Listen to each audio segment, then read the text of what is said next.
스므레기 26장 14절에서부터 26절인데 우리 22절까지만 함께 보도록 합니다. 레위기 26장 14절에서부터 22절까지만 우리 함께 교독하도록 합니다. 구약 188면에 있습니다. 우리 교독합니다.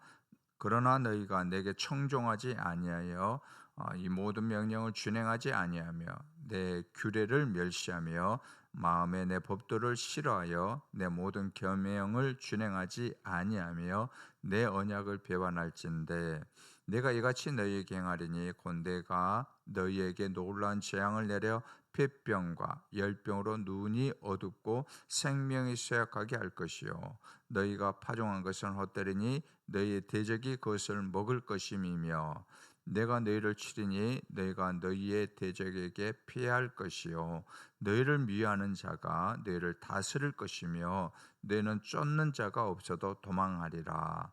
또 만일 너희가 그렇게까지 되어도 내게 청종하지 아니하면 너희의 죄로 말미암아 내가 너희를 7배나 더 징벌하리라. 내가 너희의 세력으로 말미암은 교만을 꺾고 너희 하늘을 철과 같게 하며 너희의 땅을 녹과 같게 하리니 너희의 수고가 어떨지라 땅은 그 산물을 내지 아니하고 땅의 나무는 그 열매를 맺지 아니하리라. 너희가 나를 거슬러 내게 청종하지 아니할진대 내가 너희의 죄대로 너희에게 7배나 더 재앙을 내릴 것이라. 내가 덜짐승을 너희 중에 보내리니 그것들이 너희의 자녀를 움키고 너희의 가축을 멸하며 너희의 수요를 줄이리니 너희 길들이 황폐하리라. 아멘. 오늘 이 새벽에도 여러분 삶 가운데 또 특별히 5월달 가정 가운데 복과 은혜와 평강이 넘치기를 주의 이름으로 축원합니다. 오늘 말씀의 제목은 불순종으로 인한 저주, 첫 번째 시간으로 함께 말씀을 나누기를 원합니다. 자, 어제 우리가 하나님께서 말씀에 순종했을 때에 그때 주어지는 축복을 우리가 살펴봤습니다. 어제 살펴봤는데 이제 오늘부터는 이제 26장에서 이제 불순종으로 인한 그 죄에 대한 그 어떤 심판들이 길게 나열되어 있습니다. 43절까지 쭉 이렇게 나열됐는데, 근데 우리가 오늘 이것을 첫 번째 이제 시간으로 함께 살펴봤는데, 여러분들 느낌이 어떻습니까? 앞으로 지금 가나안 땅에 지금 들어가지 않은 상태거든요. 이스라엘 백성들이 들어가지 않는데, 근데 하나님께서 미리 이제 가나안 땅에 들어가 가지고 이스라엘 백성들이 되어질 일들, 그죠? 그것이 미리 예견해 주는 그런 역사를 그렇게 들려주고 있는 것처럼 이렇게 느껴집니다. 실제로 이렇게 되었거든요. 순종하지 않았을 때 이들에게 저주가 기록된 내용이 그대로 이루어진 것을 이렇게 보게 됩니다. 자, 하나님의 이스라엘이 약속의 땅에서 그냥 들어갔기 때문에 그냥 적과 꿀이는 땅, 이스라엘 백성들의 입장에서 보면 그 땅은 어떤 땅입니까? 선물로 받은 땅이죠. 그냥 아무것도 없이 그냥 선물로 받은 땅인데, 그래서 선물로 받았다 해가지고 아무렇게 살도록 결코 내버려 두지 않는 분이 아니라는 것이죠. 그죠? 그러니까 내버려 두는 분이 아니다라는 것입니다. 여러분, 이것도 우리도 마찬가지죠. 하나님께서 우리를 구원하실 때, 우리를 이제 구원으로 불러 주실 때는 어떠한 죄를 지었든지 상관없습니다. 그냥 하나님께서 일방적으로 불러 주십니다. 이제 그 후에 구원받은 후에는 어떻습니까? 그렇게 살아서는 안 된다는 거죠. 하나님 하나씩 다 다듬어 가는 거죠. 구원받기 전에는 괜찮아요. 어떤 죄를 졌든지 하나 일방적인 은혜로 우리를 불러주셨는데, 그러나 구원받은 그 후에는 그렇게 살지 않도록 하나님께서 하나씩 다듬는 것을 이렇게 보게 됩니다. 그래서 이스라엘이 이 언약을 깨뜨리면은 그들에게 약속하신 모든 복들과 모든 평강들이 다 깨어진다는 것을 먼저 이제 말씀해 주고 있습니다. 자, 14, 15절입니다. 그러나 너희가 내게 청종하지 아니하여 이 모든 명령을 준행하지 아니하며 내 규례를 멸시하며 마음에 내 법도를 싫어하여 내 모든 계명을 준행하지 아니하며 내 언약을 배반할진대. 그렇죠. 이제 이스라엘 백성들이 가나안 땅에 가면은 거기 이제 물들어 가지고 이렇게 하게 될 것이다. 언약도 배반하고 규례도 멸시하고 법도도 이제 싫어하는 그런 일들이 일어나게 될진데라는 것입니다. 자, 이렇게 했을 때 어떻습니까? 풍요와 안전, 어제 우리가 살펴봤던 거 있지 않습니까? 그것만 그냥 겉으로 사라지는 게 아니다라는 거죠. 이제부터 어떤 일들이, 이런 일을 행할 때 어떤 일들이 일어날 것인지를 이제 하나씩 얘기를 해주고 있습니다. 여러분들 이거 말씀을 들을 때 이제 조금 부담될 수가 있어요. 새벽에 저주가 뭐 새벽에 아침부터 뭐 저주라는 소리를 하냐라고 할 수 있는데, 이것을 좀 염두에 두었으면 좋겠습니다. 이건 뭐냐면은 하나님께서 너희를 정말 그렇게 살지 말아라 라는 그런 신신당부와 같은 그런 하나님의 마음을 좀 받아들였으면 좋겠습니다. 자, 그래서 그들이 하나님 언약을 배반할 때 어떤 일들이 일어나는 거냐면은 이제 첫 번째인데, 질병의 재앙을 겪고 피폐해질 것이다. 여기 이제 첫 번째 재앙입니다. 10절입니다. 내가 이같이 너희에게 행하리니 곧 내가 너희에게 놀라운 재앙을 내려 폐병과 열병으로 눈이 어둡고 생명이 쇠약하게 될 것이요 너희가 파종한 것은 헛되리니 너희의 대적이 그것을 먹을 것임이며. 아멘. 자, 불순종했을 때 어떻게 합니까? 폐병과 열병으로 시력을 잃게 되고 그러면서 기력이 쇠약해진다라는 거죠. 또 하나는 무엇입니까? 수고의 열매와 수확물은 그렇게 땀을 흘린 그런 결과인데 어떻게 합니까? 하루아침에 그것도 적들에게 다 빼앗긴다는, 눈앞에 지금 보고 이것을 우리가 먹으면 되는데 어떻게 합니까? 적들이 와가지고 하루아침 다 빼앗아 간다는 것입니다. 자, 이 저주를 어떤 사람은 이렇게 표현했더라고요. 아주 정확하게 표현했는데, 빈손 저주. 빈손 저주, 그죠? 그동안 열심히 수고했는데 손에 쥐는 건 마지막 때 하나도 없는 빈털터리가 되는 비극을 맞이하게 될 것이다 라는 게 첫 번째 저주입니다. 자, 그런 다음에 이제 두 번째 저주는 뭐냐면은 침략과 가중처벌입니다. 침략과 가중처벌. 자, 10절 18절입니다. 내가 너희를 치리니 너희가 너희의 대적에게 패할 것이요 너희를 미하는 자가 너희를 다스릴 것이며 너희는 쫓는 자가 없어서 도망하리라. 또 만일 너희가 그렇게까지 되어도 내게 청종하지 아니하면 너희 지혜로 말미암아 내가 너희를 7배나 더 징벌하리라. 아멘. 자, 이제 적들이 그 땅을 정복하게 될 것이다라는 거예요. 왜 여러분들 적들이 정복할 수밖에 없습니까? 하나님의 보호막이 사라진 거죠. 하나님의 보호를 해주는데 이 보호막이 다 사라져버리기 때문에 적들이 마음대로 쳐들어오게 된다라는 것입니다.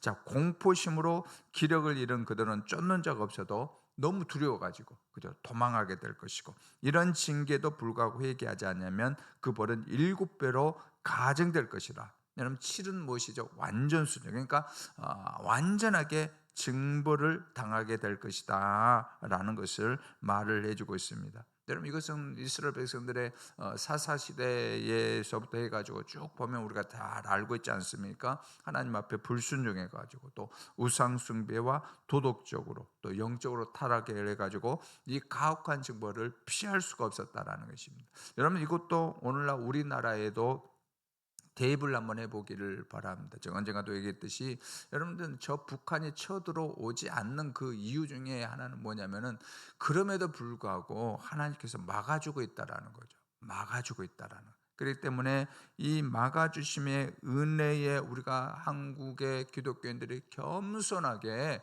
우리가 살아가야 된다라는 것입니다. 여러분, 우리가 만약 교만하고 거만하고 우상을 숨기고 그러면은 이러한 일들이 이 나라 가운데도 얼마든지 있다라는 것을 우리가 늘 두려움으로 우리가 가져야 될 것입니다. 자, 세 번째 저주는 무엇일까요? 가뭄과 땅의 황폐함을 가지고 오게 될 것이다 라고 말을 합니다. 자, 그게 이제 19절에서부터 22절에 쭉 나와 있습니다. 거기를 보면 하나님은 불순종한 이스라엘의 기고만장함을 반드시 꺾게 될 것이다 라고 얘기를 합니다. 19절에 보면 그렇게 되죠. 내가 너희의 세력으로 라고 되죠. 내가 너희의 세력으로. 여기 세력은 뭐냐면은 이스라엘이 마치 자기들의 힘으로 가나안 땅을 얻은 것처럼 하나님이 없어도 살 것 같은 그런 교만한 마음이죠. 그런 교만한 마음을 그렇게 의미합니다. 하나님을 잊은 그들의 교만함이 지금 어떻습니까? 세력이라고 할 정도로 하늘을 지금 찌르고 있다라는 것입니다. 자, 그렇게 위풍당당했던 그들의 교만은 어떻게 하면 결국은 꺾이게 될 것이죠. 그렇죠? 여러분들, 하나님이 가장 싫어하는 게 물론 우상 숭배도 있지만 교만함입니다. 그죠? 하나님 앞에 대들고 그 교만한 것, 하나님은 그걸 제일 싫어합니다. 교만을 꺾이게 될 것이다라는 것입니다. 자, 그래서 어떤 일들이 일어납니까? 하늘이 철과 같이 된다. 철이 어떻습니까? 아무것도 뚫을 수 없잖아요. 철과 같이 되고 땅이 어떻게 놋과 같이 된다는. 땅이 이게 뭐 흙이 있어야 이거 심고 거두고 그러는데 뭐 심을 수가 없는 놋과 같이 된다라는 것입니다. 이건 무엇일까요? 비가 한 방울도 내리지 않는 극심한 가뭄으로 그렇게 될 것이다라는 것을 얘기를 해주고 있습니다. 또한 하늘에서 그렇게 철과 같이 이렇게 딱 쳐져 있으니까 땅이 어떻습니까? 비가 내려와야 이 땅이 부들부들하고 뭐 심을 수가 있고 곡식 얻을 수가 있는데, 그러니까 어떻게 놋과 같이 딱딱하게 굳어가지고 어떤 농사도 지을 수 없고 열매도 거둘 수 없고 그런 일들이 계속 장기간적으로 일어나게 될 것이다라고 말을 합니다. 자, 그럼에도 계속해서 그들이 어떻게 합니까? 21절에 보면 거슬러라고 되죠. 하나님을 계속 거슬리고 합니다. 그러면 어떻게 합니까? 7배의 재앙이 임하게 될 것이다 라는 것입니다. 자, 그러면서 어떻게 합니까? 들짐승들이 뭐 먹을 것이 있어야 돼. 하늘은 철과 같이 되고 땅은 녹과 같이 되니까 먹을 것이 없으니까 이 들짐승들 어떻게 합니까? 민가로 내려오게 되는 거죠. 그죠? 민가로 자꾸 내려오게 된다는. 그러면 어떤 일이 일어납니까? 22절에 보면 너희 자녀를 움킬 것이요. 근데 먹을 것이 없으니까 이 어린아이들을 움켜서 먹히게 될 것이고, 그러면서 가축까지 그 짐승들이 무수히 잡아먹어서 결국에는 파산하게 될 것이다라는 것입니다.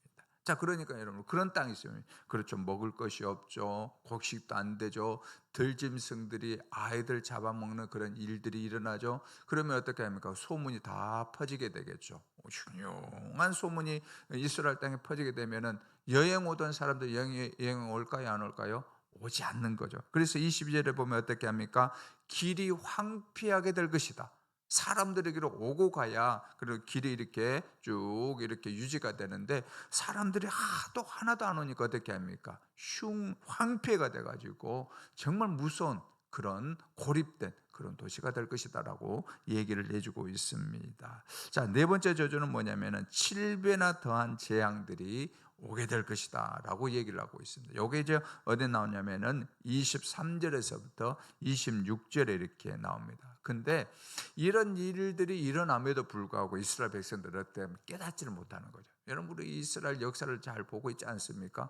이런 어떤 많은 원수들이 쳐들어오고 아이들이 죽어나가고, 그죠? 그런 일들이 있음에도 어떻게 하면 하나님께로 돌아오지 않는, 더 중요한 것은 더 어떤 죄를 저지릅니까? 하나님을 대항한다. 아니, 도대체 하나님 뭘 우리에게 해주었습니까? 그리고 또 하나, 계속 그렇죠. 선지서에 보면은 하나님, 우리가 하나님 앞에 뭘 잘못했습니까? 그죠? 그렇게 대항하는 그런 일들이 일어나는 것을 보게 됩니다. 그렇게 될 것이다라는 거죠. 자, 23절, 24절 봅니다. 이런 일을 당하고도, 그죠? 앞전에 이런 저주를 당하고도 너희가 내게로 돌아오지 아니하고 내게 대항할지니, 그냥 돌아오지 않는.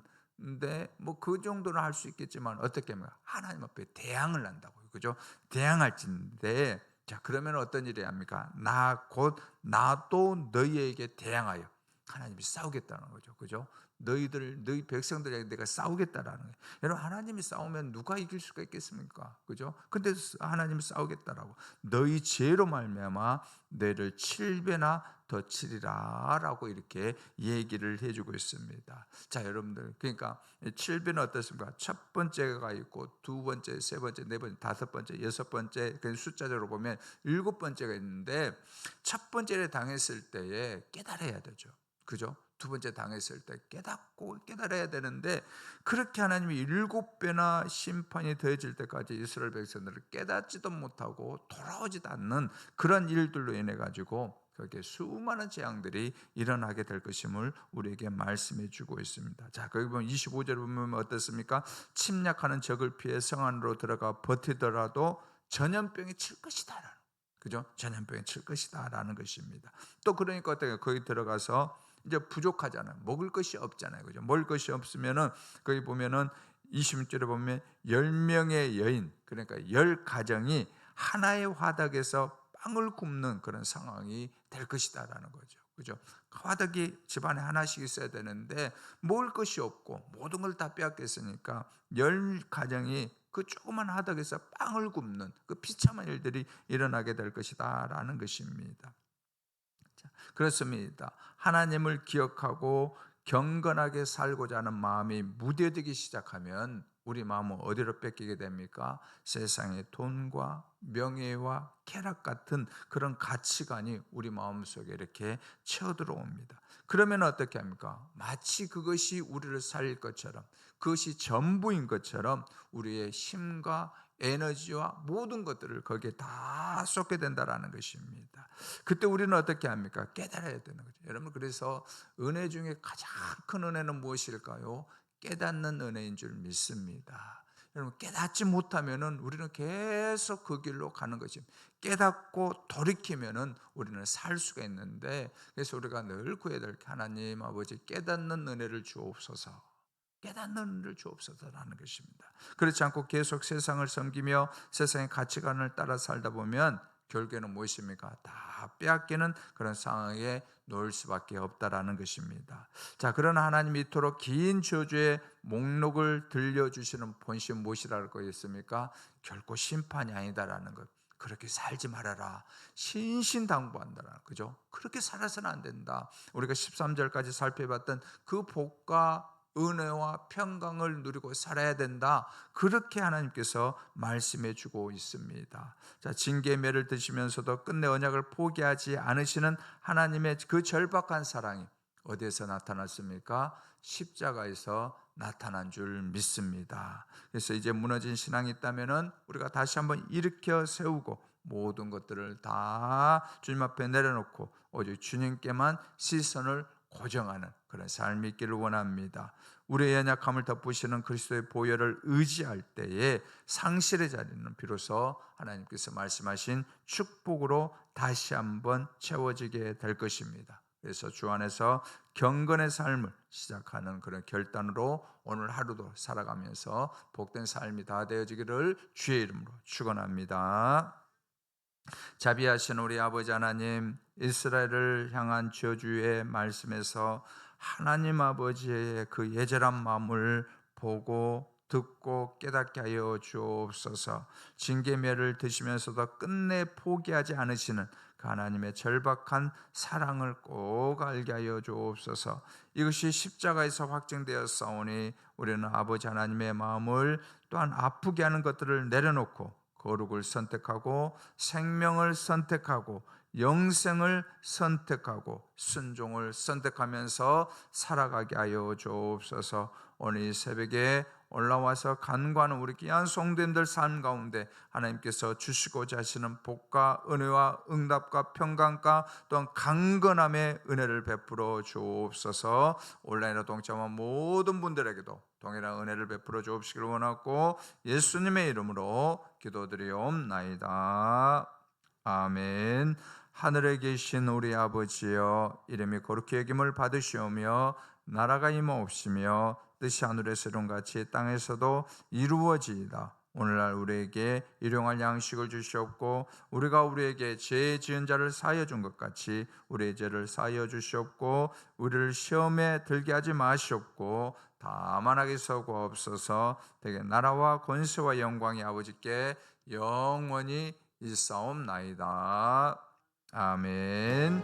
이 시간 우리 말씀 붙들고 함께 기도하기를 원합니다. 십자가에서 보여주신 아버지 하나님의 사랑을 깨닫고 복된 일, 순종하는 일, 생명을 선택하게 해달라고. 두 번째는 우리 주일학교 다음 세대를 위해서 기도합니다. 어렸을 때부터 하나님 사랑, 교회 사랑, 믿음의 뿌리를 내리게 하시고 이래 우리 교육자들, 교사들이 정말로 사명감으로 임하게 해달라고. 세 번째는 이 나라와 이 관악구 우리가 살고 있는 이 봉천동을 위해서 이 시간 주여 한번 부르고 주 앞에 간절히 기도합니다.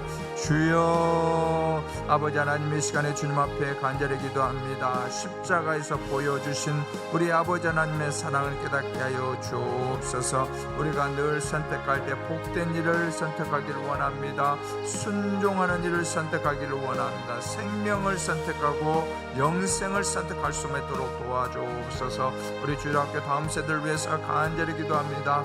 영아유아 유치부들, 또한 초등부들, 아버지 하나님 중고등부 어렸을 때부터 하나님 사랑, 교회 사랑에 넘치게 하여 주시고 믿음의 뿌리를 내리게 하여 주시고 이래 우리 교육자들, 또한 교사들의 사명감으로 임하게 하여 주옵소서.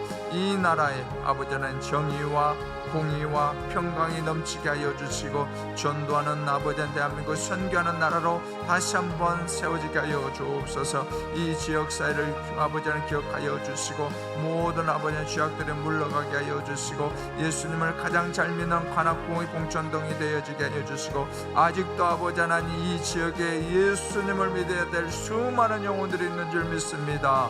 주여 저들이 주께로 돌아오게 하여 주옵소서. 교회로 돌아오게 하여 주옵소서.